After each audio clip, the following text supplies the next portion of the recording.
샬롬, 2023년도 새해가 밝았습니다. 작년 한 해 올포 말씀을 통해서 각 가정에 부어주신 하나님의 은혜가 크신 줄로 압니다.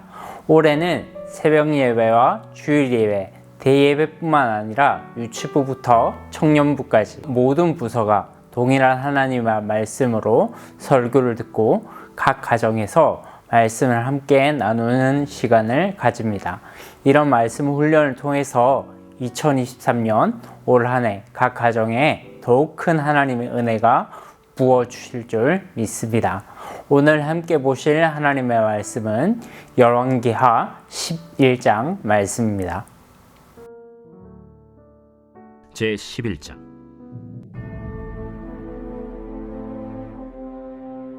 아하시아의 어머니 아달랴가 그의 아들이 죽은 것을 보고 일어나 왕의 자손을 모두 멸절하였으나 요람 왕의 딸 아하시아의 누이 여호세바가 아하시아의 아들 요아스를 왕자들이 죽임을 당하는 중에서 빼내어 그와 그의 유모를 침실에 숨겨 아달랴를 피하여 죽임을 당하지 아니하게 한지라. 요아스가 그와 함께 여호와의 성전에 6년을 숨어있는 동안에 아달랴가 나라를 다스렸더라. 7째 해에 여호야다가 사람을 보내 가리 사람의 백부장들과 호위병의 백부장들을 불러 데리고 여호와의 성전으로 들어가서 그들과 언약을 맺고 그들에게 여호와의 성전에서 맹세하게 한 후에 왕자를 그들에게 보이고 명령하여 이르되, 너희가 행할 것이 이러하니 안식일에 들어온 너희 중 3분의 1은 왕궁을 주의하여 지키고 3분의 1은 수능문에 있고 3분의 1은 호위대 뒤에 있는 문에 있어서 이와 같이 왕궁을 주의하여 지키고 안식일에 나가는 너희 중 2대는 여호와의 성전을 주의하여 지켜 왕을 호위하되 너희는 각각 손에 무기를 잡고 왕을 호위하며 너희 대열을 침범하는 모든 자는 죽이고 왕이 출입할 때 시할지니라. 백부장들이 이에 제사장 여호야다의 모든 명령대로 행하여 각기 관할하는 바 안식일에 들어오는 자와 안식일에 나가는 자를 거느리고 제사장 여호야다에게 나아오매 제사장이 여호와의 성전에 있는 다윗 왕의 창과 방패를 백부장들에게 주니 호위병이 각각 손에 무기를 잡고 왕을 호위하되 성전 오른쪽에서부터 왼쪽까지 제단과 성전 곁에 서고 여호야다가 왕자를 인도하여 내어 왕관을 씌우며 율법책을 주고 기름을 부어 왕으로 삼으매 무리가 박수하며 왕의 만세를 부르니라. 아달랴가 호위병과 백성의 소리를 듣고 여호와의 성전에 들어가 백성에게 이르러 보매 왕이 규례대로 단 위에 섰고 장관들과 나팔수가 왕의 곁에 모셔 섰으며 온 백성이 즐거워하여 나팔을 부는지라. 아달랴가 옷을 찢으며 외치되, 반역이로다, 반역이로다. 제사장 여호야다가 군대를 거느린 백부장들에게 명령하여 이르되, 그를 대열 밖으로 몰아내라. 그를 따르는 자는 모두 칼로 죽이라. 하니 제사장의 이 말은 여호와의 성전에서는 그를 죽이지 말라 함이라. 이에 그의 길을 열어주매 그가 왕궁의 말이 다니는 길로 가다가 거기서 죽임을 당하였더라. 여호야다가 왕과 백성에게 여호와와 언약을 맺어 여호와의 백성이 되게 하고 왕과 백성 사이에도 언약을 세우게 하매 온 백성이 바알의 신당으로 가서 그 신당을 허물고 그 제단들과 우상들을 철저히 깨뜨리고 그 제단 앞에서 바알의 제사장 맏단을 죽이니라. 제사장이 관리들을 세워 여호와의 성전을 수직하게 하고 또 백부장들과 가리 사람과 호위병과 온 백성을 거느리고 왕을 인도하여 여호와의 성전에서 내려와 호위병의 문길을 통하여 왕궁에 이르매 그가 왕의 왕좌에 앉으니 온 백성이 즐거워하고 온 성이 평온하더라. 아달랴를 무리가 왕궁에서 칼로 죽였더라. 요아스가 왕이 될 때 나이가 7세였더라.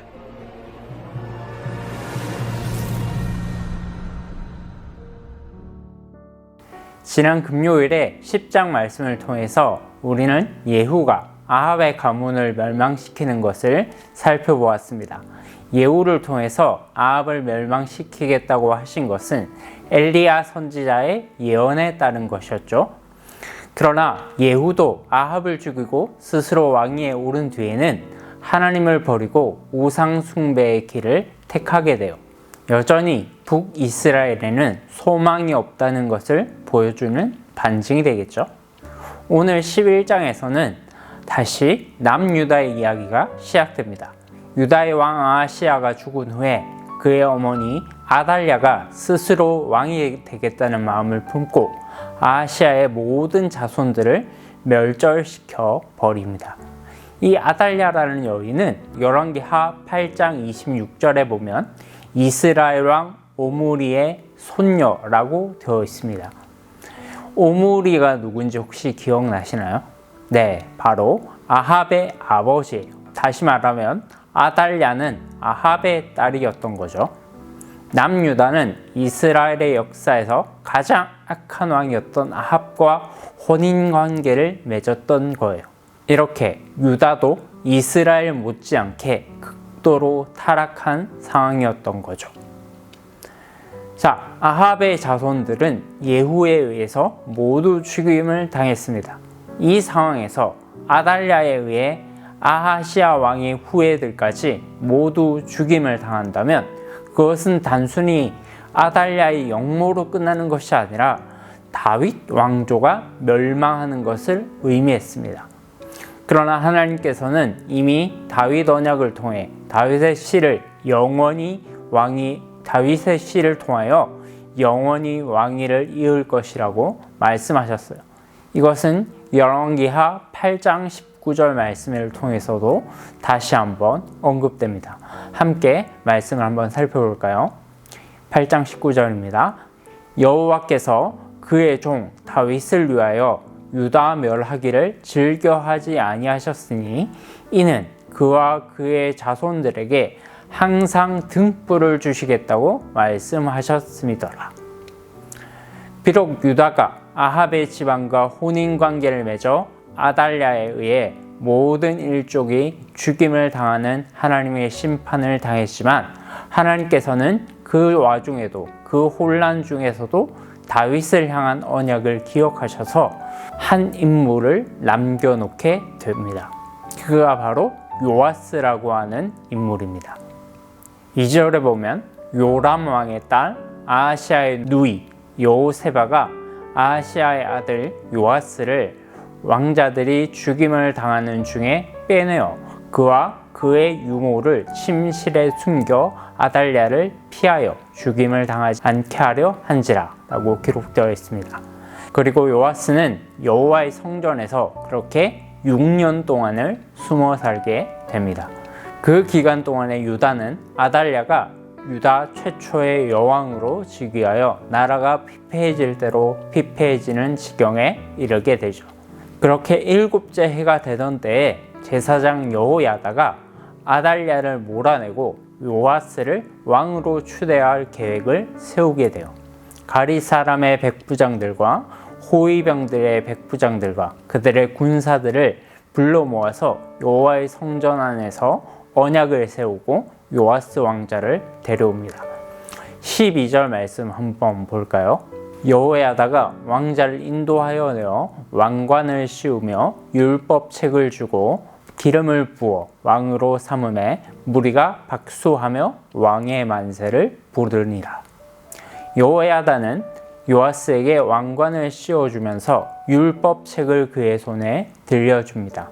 철저하게 하나님의 말씀을 따라 다윗의 길로 행하라는 사인이었죠. 그리고 모든 무리는 만세를 외치게 됩니다. 아달랴는 여호야다의 군대가 왕궁으로 쳐들어온 것을 알고 자기 옷을 찢으며 반역이라고 외치며 도망가다가 결국 죽임을 당하게 돼요.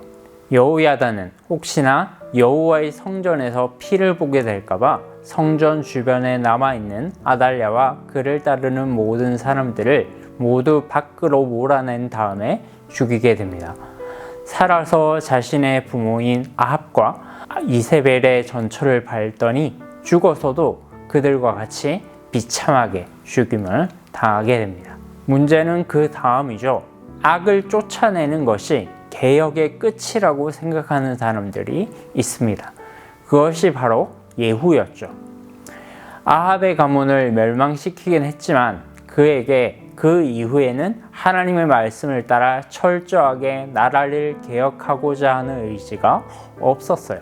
결국 아합과 똑같은 길을 가게 될 뿐이었습니다.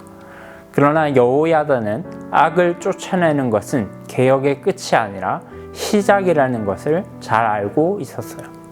17절 말씀 한번 볼까요? 여호야다가 왕과 백성에게 여호와의 언약을 맺어 여호와의 백성이 되게 하고 왕과 백성 사이에도 언약을 세우게 하매. 왕과 백성 모두에게 여호와 앞에서 언약을 맺게 하고 왕과 백성 사이에도 언약을 맺게 하여 나라를 통치하는 자가 누구인지를 명확히 한 것입니다. 왕과 백성 모두가 여호와 하나님과 언약을 맺었으므로 이 나라의 궁극적인 주인은 오직 하나님이시라는 것입니다. 이것을 온 천하에 공포한 것이죠. 또한 백성과 왕 사이에도 언약을 맺어서 나이 어린 왕이 나라를 잘 다스릴 수 있도록 맹세하게 합니다. 뿐만 아니라 18절에 보면 온 백성이 바알의 신당으로 와서 신당을 허물고 그 제단들과 우상들을 철저히 깨뜨리고 바알의 제사장 맏단을 죽이게 됩니다. 그리고 관리들을 세워 여호와의 성전을 지키게 하죠. 여호야다의 이런 철저한 개혁 아래 요아스는 비록 7세라는 어린 나이에 즉위했지만 여호와 보시기에 정직히 행하고 나라를 다시 안정적으로 통치하는 왕으로 기록됩니다.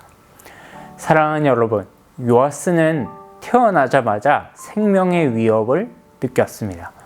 그런 상황 속에서도 하나님은 그를 보호하셨고 결국은 왕이 되게 하셨습니다. 뿐만 아니라 제사장 여호야다는 예후와 달리 철저하게 하나님의 율법을 나라의 깃틀로 삼아 왕을 보좌하고 성실히 섬겼습니다. 하나님이 함께 하시는 공동체는 늘 이렇게 남겨두신 사람들이 있다는 것을 기억하시기 바랍니다.